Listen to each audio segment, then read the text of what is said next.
सवारी Rupyal marriage hall जमीन बोस हो गया, जिसमें 40 अफराद जान की बाजी हार गए और 15 अफराद जख्मी हो गए। तफसीलात के मुताबिक चक सवारी के मकाम पर रुपाल मैरिज हॉल की 3 मंजिला इमारत जमीन बोस हो गई।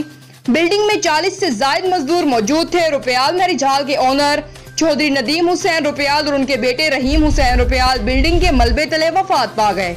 इतलात के मुताबिक बिल्डिंग की तामीर का काम जारी था। चक सवारी में रुपयाल मैरिज हॉल जमीन बोस होने के बाद SSP मीरपुर राजा इरफान सलीम जाए वकुआ पर पहुंच गए।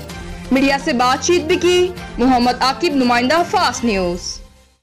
चक सवारी में रुपयाल मैरिज हॉल है जो 5 मंजिला स्टोरी थी, वो कोलैप्स कर गई है और उसमें रेनोवेशन का काम हो रहा था। तकरीबन 50 एक लोग जो हैं काम कर रहे थे, जो मालिक है वो भी। तो ये सारे लोग जो मलबे के नीचे धंस गए थे और इनमें से 15 लोग जो हैं रेस्क्यू कर लिए गए हैं। जितनी हमारी एडमिनिस्ट्रेशन है, जो रेस्क्यू टीम्स हैं, वो सारी ऑपरेशन जारी है और इंशाल्लाह शाम तक उम्मीद है कि हम जितने लोग भी अंदर हैं उनको रेस्क्यू करने में कामयाब हो जाएंगे।